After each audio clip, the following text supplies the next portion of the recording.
Hello friends, welcome to transformer protection systems practical guide series number 4। आज के इस session में हम बात करने वाले हैं पावर ट्रांसफार्मर की प्रोटेक्शन सिस्टम के बारे में। चाहे आप एक सब स्टेशन में काम करते हों या किसी इंटरव्यू की तैयारी कर रहे हों, यह वीडियो आपको बहुत काम आने वाला है। तो चलिए बिना किसी डिले के शुरू करते हैं। सबसे पहला क्वेश्चन, हमें ट्रांसफार्मर प्रोटेक्शन की ज़रूरत आखिर क्यों पड़ती है? देखिए, ट्रांसफार्मर पूरे पावर सिस्टम का सबसे कॉस्टली और सबसे क्रिटिकल एसेट्स है। अगर इसमें कोई मेजर फॉल्ट आता है तो ना केवल भारी फाइनेंशियल लॉस होता है, बल्कि पूरे ग्रिड की रिलायबिलिटी खतरे में पड़ जाती है। इसलिए प्रोटेक्शन सिस्टम का काम होता है इंटरनल फॉल्ट्स को तुरंत डिटेक्ट करना, फिज़िकल डैमेज को मिनिमाइज़ करना, ऑन साइट पर्सन की सेफ्टी इंश्योर करना और सिस्टम डाउन टाइम को कम से कम करना। ट्रांसफार्मर में आने वाले फॉल्ट्स को हम मेनली दो कैटेगरीज़ में बांट सकते हैं, इंटरनल फॉल्ट्स और एक्सटर्नल फॉल्ट्स। इंटरनल फॉल्ट्स वो होते हैं जो ट्रांसफार्मर टैंक के अंदर होते हैं, जैसे वाइंडिंग शॉर्ट सर्किट, रिस्ट्रिक्टेड अर्थ फॉल्ट, कोर फेल्योर या इंसुलेशन डिग्रेडेशन। वहीं दूसरी तरफ एक्सटर्नल फॉल्ट बाहर की वजह से होता है, जैसे ओवरलोड होना, एक्सटर्नल शॉर्ट सर्किट होना, ओवर वोल्टेजेस और आसमान से गिरने वाली लाइटिंग सर्जेस। इन दोनों तरह के खतरों से बचने के लिए अलग अलग प्रोटेक्टिव डिवाइस यूज़ किया जाता है। अब बात करते हैं ट्रांसफार्मर के सबसे पॉपुलर मैकेनिकल प्रोटेक्शन की, यानी बुचोल्स रिले की। यह एक गैस एक्चुएटेड प्रोटेक्टिव रिले है जो ट्रांसफार्मर मेन टैंक और कंजर्वेटर टैंक के बीच में इंस्टॉल होता है। इसका वर्किंग प्रिंसिपल बहुत ही सिंपल लेकिन इफ़ेक्टिव है। जब भी ट्रांसफार्मर के अंदर कोई माइनर फॉल्ट होता है तो ऑयल के ब्रेकडाउन से गैसेस बनती है। यह गैसेस ऊपर उठकर बुचोल्स रिले में जमा होती है, जिससे ऊपर फ्लोट टिल्ट होता है और अलार्म बज जाता है। लेकिन अगर कोई सीवियर फॉल्ट हो तो ऑयल का एक तेज़ सर्ज प्रोड्यूस होता है जो लोअर बेफल प्लेट को पुश करता है और सीधे सर्किट ब्रेकर को ट्रिप कमांड भेज देता है। ध्यान रहे, यह केवल ऑयल इमर्ज ट्रांसफार्मर आमतौर पर 500 kVA से ऊपर में ही यूज़ होता है। अगर बुचोल्स रिले के बाद भी इंटरनल प्रेशर अनकंट्रोल हो जाए, तब काम करता है प्रेशर रिलीफ डिवाइस। इसे आप ट्रांसफार्मर का अल्टीमेट सेफ्टी वॉल्व भी कह सकते हैं। जब ट्रांसफार्मर के अंदर कोई बहुत बड़ा फॉल्ट होता है तो हेवी अमाउंट में गैस और प्रेशर जनरेट होता है। पीआरडी इस हाई प्रेशर को इंस्टेंटेनियस यानी पलक झपकते ही बाहर रिलीज़ कर देता है, ताकि ट्रांसफार्मर टैंक को ब्लास्ट से बचाया जा सके। प्रेशर रिलीज़ होने के बाद यह ऑटोमेटिकली रीसील हो जाता है और इसमें लगा ऑक्सिलरी कॉन्टैक्ट सीधा सर्किट ब्रेकर को ट्रिप सिग्नल भेज देता है। अब नज़र डालते हैं थर्मल मॉनिटरिंग पर। ऑयल टेम्परेचर इंडिकेटर का मेन काम ट्रांसफार्मर के टॉप ऑयल टेम्परेचर को मॉनिटर करना है। इसके लिए टॉप कवर में एक कैपिलरी सेंसर लगा होता है। कॉन्टीन्यूअस ऑपरेशन के दौरान जब टेम्परेचर बढ़ता है तो OTI 2 क्रिटिकल लेवल पर एक्शन लेता है। आमतौर पर 80 डिग्री C पर अलार्म ट्रिगर होता है ताकि ऑपरेटर्स अलर्ट हो सकें, और अगर टेम्परेचर बढ़कर 90 डिग्री सेल्सियस तक पहुंच जाता है तो यह सेफ्टी के लिए सिस्टम को ट्रिप कर देता है। इसके अलावा यह कूलिंग फैंस और पंप्स को कंट्रोल करने का भी काम करता है। टेम्परेचर से ज़्यादा इम्पोर्टेंट है वाइंडिंग का टेम्परेचर, क्योंकि हाँ दोस्तों, ऑयल टेम्परेचर से ज़्यादा इम्पोर्टेंट है वाइंडिंग का टेम्परेचर, क्योंकि इंसुलेशन की लाइफ सीधे वाइंडिंग टेम्परेचर पर डिपेंड करती है। WTI असल में वाइंडिंग के हॉट स्पॉट टेम्परेचर को मेज़र करता है। चूँकि हम वाइंडिंग में सीधा सेंसर नहीं डाल सकते, इसलिए WTI एक सिमुलेटर कॉइल या हीटर एलिमेंट का यूज़ करता है जो वाइंडिंग करंट ट्रांसफार्मर से कनेक्ट होता है। यह वाइंडिंग करंट के प्रोपोर्शनल हीट प्रोड्यूस करके एग्जैक्ट वाइंडिंग टेम्परेचर को दिखाता है।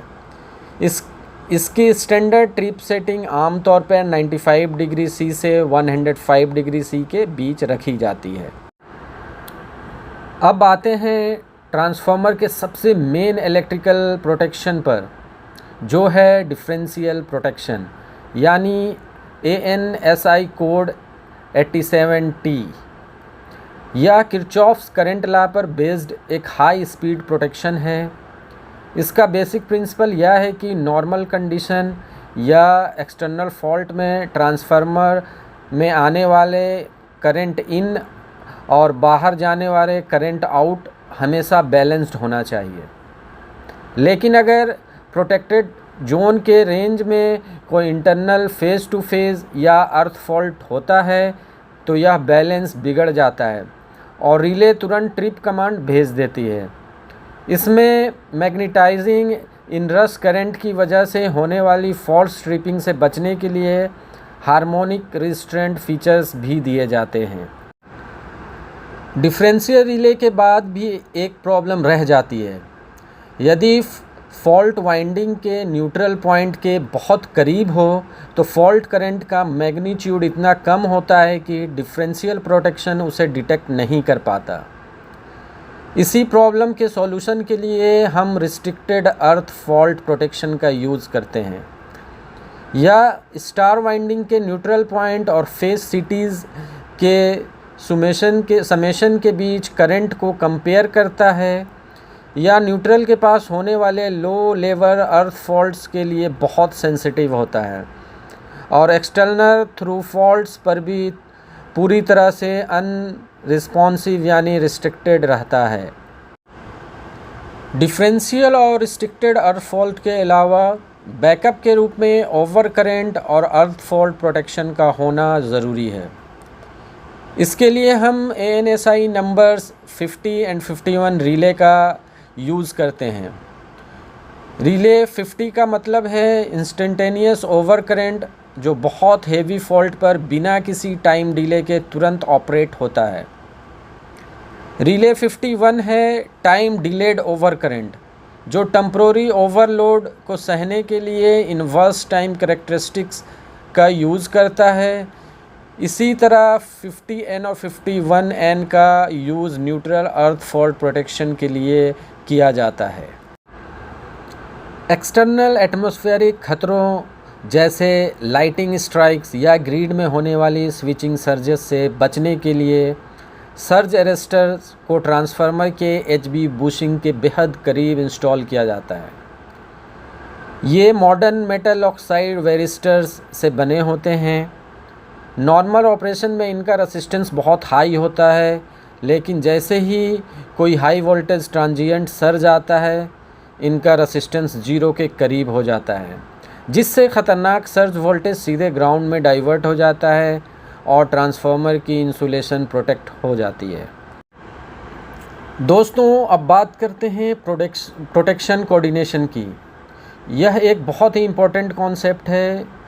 प्रोटेक्शन कोऑर्डिनेशन को ऐसे समझें कि मान लीजिए फॉल्ट सेकेंडरी साइड पर किसी फीडर में आया है तो केवल उस फीडर का ब्रेकर ट्रिप होना चाहिए, ना कि पूरा ट्रांसफार्मर।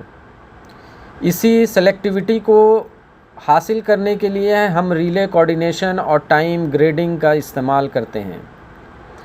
हम रिले के टाइम मल्टीप्लायर सेटिंग को इस तरह से कोऑर्डिनेट करते हैं कि फॉल्ट के सबसे नज़दीक वाला रिले सबसे पहले ऑपरेट हो।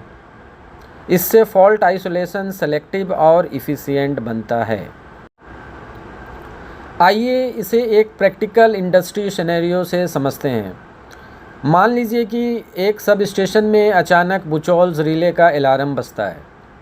एक समझदार मेंटेनेंस इंजीनियर सीधे ट्रांसफार्मर को ऑफ करने के बजाय सबसे पहले बुचोल्स रिले के चैम्बर में जमा हुई गैस का केमिकल एनालिसिस करेगा, और गैस नॉन फ्लेमेबल है तो यह केवल ट्रैप्ड एयर हो सकता है।